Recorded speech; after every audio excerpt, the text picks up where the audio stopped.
दो चीज़ों पे चाहूँगा। एक तो जो जारियत हुई, पाकिस्तान के ऊपर हमला हुआ इंडिया से, उसके ऊपर रद्दमल। दूसरा ये जो ड्रोन पाकिस्तान पे हमला करने आए थे, इसमें से एक ड्रोन ऐसा है जिसने ननकाना साहब पे भी अटैक किया। तो मेरे ख्याल में सिख कम्युनिटी का एक रोल बनता है जिसके ऊपर आवाज़ उठाएं दुनिया सारी में और बात करें।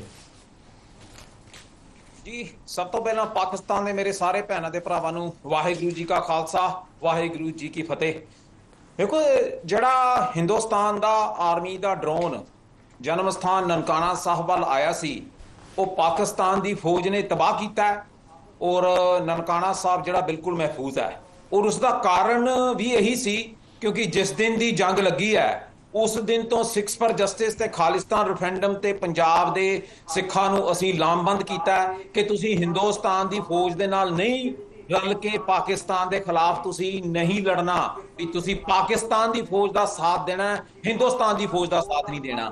यही कारण है कि वह ड्रोन के नाल जन्म स्थान ते हमला करके सिखां नूं ते पाकिस्तान के खिलाफ एक दूजे विच दराड़ जिहड़ी है वो डिवीजन क्रिएट करते पे सी। पर जदों सिख मैदाने जंग विच आ जांदा है ते नारा लगदा है ते बोल हुंदे जी बोले सो निहाल सत श्री अकाल। अग्यों साडे पाकिस्तान के जवानों ने नाराए तकबीर लगाया जदों तां हिंदुस्तान की इस जंग दे विच हार हुई है और पाकिस्तान की फौज की फतेह हुई है।